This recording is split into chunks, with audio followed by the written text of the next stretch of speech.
Hello? Hi. Good morning, everyone. Especially for all of you that are tuning in from Twitch or the YouTube stream. It is a beautiful, beautiful morning here in Lisbon, and I'm really, really excited to talk to you a little bit about ConsenSys Mesh. So my name is Shawn Cheng. I'm one of the partners at ConsenSys Mesh. I'm currently looking at about 40 or 50 beautiful faces that have probably flown in from all over the world to geek out and talk about DAOs and crypto generally. To kind of introduce ourselves, I wanted to look a little bit back, kind of where we are today and where we're headed. So for those of you that have heard the name ConsenSys, I'm sure you might have been confused, and we know that. We're doing better, and we've got a lot of different organizations in our constellation. ConsenSys Mesh was launched a year ago, so it's almost our birthday, so wish us happy birthday if you see us around the conference later. But that houses our accelerator, our incubator, and also our R&D teams, and also a small group of folks that are also doing investment DAO experiments. And so over the course of the years, we've always tried to meet founders where they're at. Whether it was brand new, a Web2 serial founder, a product person, someone just curious or wanting to learn, we've always known that there's still not enough people. Even though we all think that conferences might be full or overblown, we still think that there's still not enough people. If there are 24 million developers in the world right now that get paid to actually build things, there's still less than 1 million people that actually understand smart contracts, Solidity, and we know that we all collectively need to work together to get there. So, ConsenSys Mesh, as a separate organization, is ultimately an accelerator and incubator of blockchain technology. Our mission really is to champion the global adoption of Web3 broadly, which to a lot of you that have been building it for many, many years feels very, very familiar, but we know even that sentence for a lot of new folks entering into this bull run is brand new as well. So the constellation that I had mentioned before of meeting founders where they're at and meeting people where they're at, whether they're investing or building, these are some of the key areas that we're really, really proud of. And so within Mesh, we have 130 portfolio companies, applied R&D, our incubator projects, our Tachyon Accelerator, which we just partnered with IPFS and Filecoin, and also investment DAOs, which we've taken about 7 membership seats so far. Along with that, on the outer rim is what we affectionately call the MetaMesh. And with the MetaMesh, we've got ConsenSys software that specializes in working with the largest institutions in the world, whether it's sovereign nations or central banks, or even working with large DeFi protocols. ConsenSys software is leading the way on helping to drive actually some standards that we may not have had previously. While other folks have spun out venture funds like Ethereal, we've also experimented with actually decentralizing venture investment through a variety of probably half a dozen different types of entities. So we've been experimenting with DAOs since 2016. And so what happens when you bring crypto-native folks that don't have a bank account, only go by pseudonymous names, and are unrecognizable except for being a punk or an ape or a penguin? It's really hard when you put them in the same room as people that might be ex-Goldman bankers, ex-Deloitte folks, and you bring them all to the table, spend tens of millions of dollars to try to find a new way of making decisions. Well, we've been doing that, and we've had a lot of failures, and if you ever want to learn from some of our failures, we're always happy to talk to you, especially if it's someone from ConsenSys that's been here for 3, 4, 5 years. We've had a lot of those, and we feel like from those failures, we've been able to learn and also inspire a lot of founders to be able to join in the movement. So a few vectors that I wanted to highlight in our history is just how people, through a self-organized approach, approached solutions in a brand new way. And I want to call out especially the class of 2017, whereby which we helped to seed a lot of the most interesting tooling and projects that are thinking at a meta level or at a framework level. So if you're thinking about Gnosis, which we dearly love, and all of the products that are actually associated with Gnosis, What happens when you think about Treasury first? What happens when you think about securing $100 billion through SAFE first? What happens when you think of prediction markets first? For open law and tribute and the tribute framework, what happens when you think about investments first? What happens when you think about legal compliance, KYC, AML, when you think about actually issuing K1s first and actually developing a wonderful outcome for the people that have joined your investment DAO? And for Gitcoin, what happens when you think about the developer first? If you want to build coordination tools, if you want to piggyback off of some of the largest and best protocols that already exist but can be repurposed for reputation, whether it's on-chain or off-chain, and build a more vibrant community to inspire more developers to come in and support open source, you kind of end up in a very different place as well. So we've been very busy the last 3 years. Shout out to everybody in this room that made it through Crypto Winter, because we know it was very hard for us as well.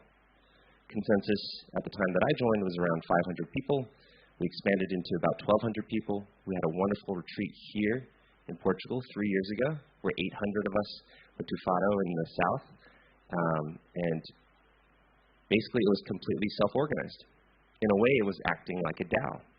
I'd never seen 500 people, 600 people or so come together and organize an entire conference on their own volition. An entire conference of people flying all over the world. Logistically, it was insane. Having our marketing team actually build these pieces out was pretty phenomenal, and we're very, very inspired to continue to think about those types of principles applied to many, many more frameworks. Most recently, this last box on the bottom right, we've been very passionate about joining investment DAOs. And these investment DAOs span from financing new protocols. Some of them are focused just on digital assets like Dark Horse DAO built on top of Zebron, or even like the LAO, which is birthing many other investment DAOs inspired by the actual community members. So the stewards of those DAOs oftentimes are passive or active members and voting on these things, whether it's the check size, whether or not there's merits in the investment, or actively debating about whether or not they think the actual investment should go forward. So we believe that DAOs are the design space to work on, which I'm sure that's why many of you are here today. In general, from an investment standpoint, we used to think this way. When you ask the question, what will bring mass adoption? What will bring people into crypto and use our technology for the best and ultimate reality of what the culmination of this technology can offer the world? And we used to think that it might be DeFi, it might be opening a wallet, it might be actually transacting and sharing some tokens. And then maybe NFTs, and then maybe DAOs would be some small sector of folks that really, really wanted to talk about on-chain governance. But now, I think our minds have changed a little bit, especially this last year. The people that are in this room and the people that are watching and tuning into the DAOist today are the pioneers.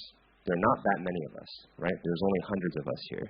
But we hope that it will lead to tens of thousands of people, primarily because human coordination is one of our hardest problems. And DAOs offer a new and unique way to take direct ownership, to actually coordinate with one another and feel a sense of ownership, feel a sense of belonging, not just transactional tokens from person to person or organization to organization.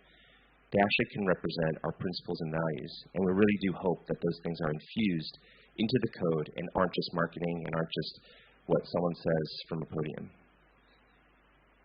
And so there aren't rules, but there definitely are patterns. And I would probably challenge each of you to name a project.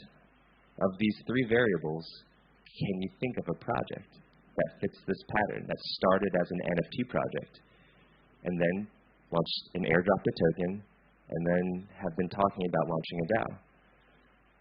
Or vice versa. Each of these patterns is a unique one. I do think that one of them will win out in the very, very end. But right now is the point whereby which we're comparing these patterns of which way is the best way to start and which way is the best way to finish. And on what time frame? Is this over the course of a month? Is this over the course of a year? We believe that each of these touch points and each of these patterns, whether it's projects like Loop or the Lao or Flamingo or even other new frameworks, that these patterns are starting to emerge and that we should be having open discussions with the smartest people in the world to figure out which ways will actually create the most value.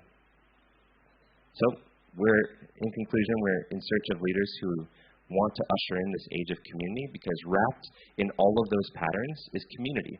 If you don't have community and it's purely transactional, it's purely shilling, then you're not going to make it, right? You are not going to build something that has longevity and will be here for crypto winners 2, 3, 4.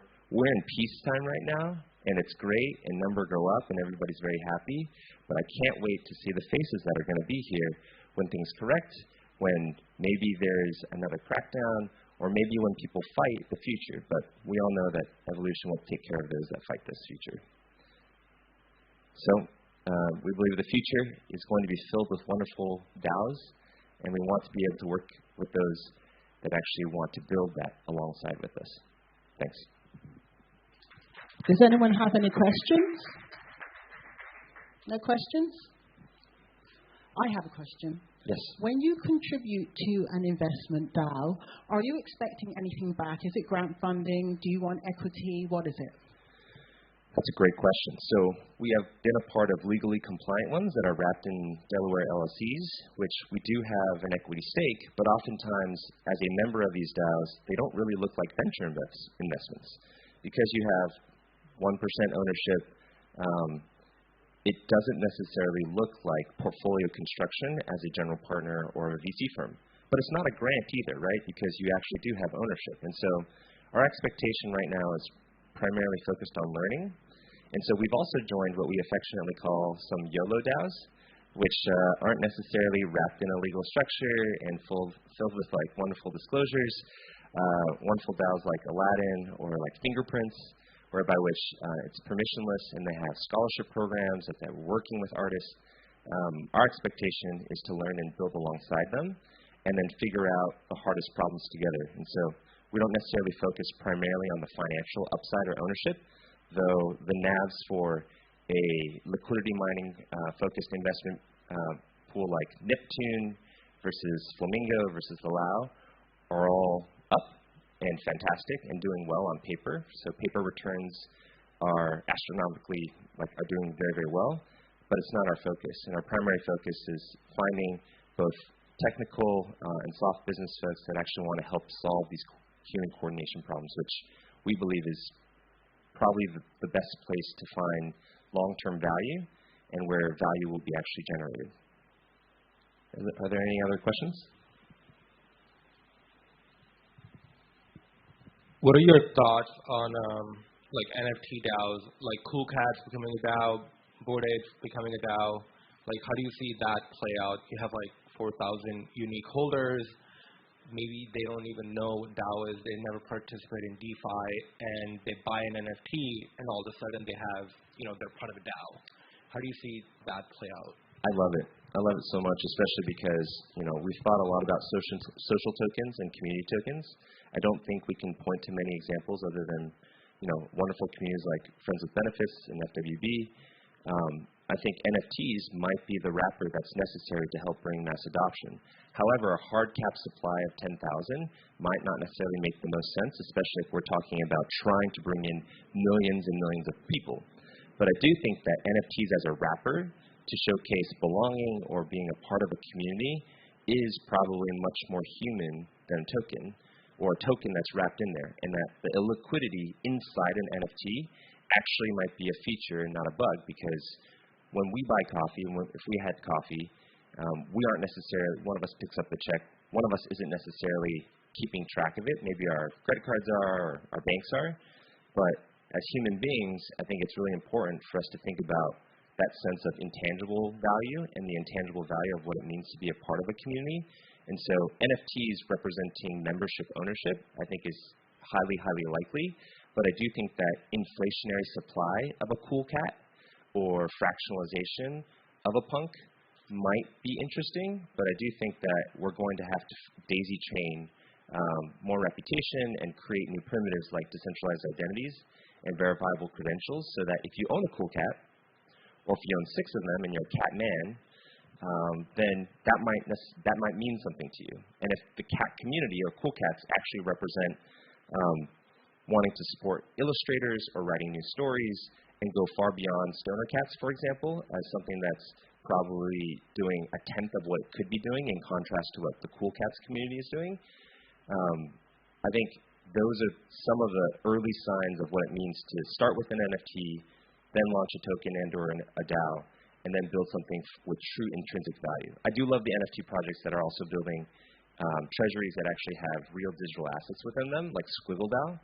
Squiggle DAO has tens of millions of assets that will back not only their token, but also those that actually hold the Squiggle will actually have much, much more ownership around the governance of that DAO. So that's a model that I would point to as exemplary of what it means to start with an NFT. Okay, we have time for like one more question. No?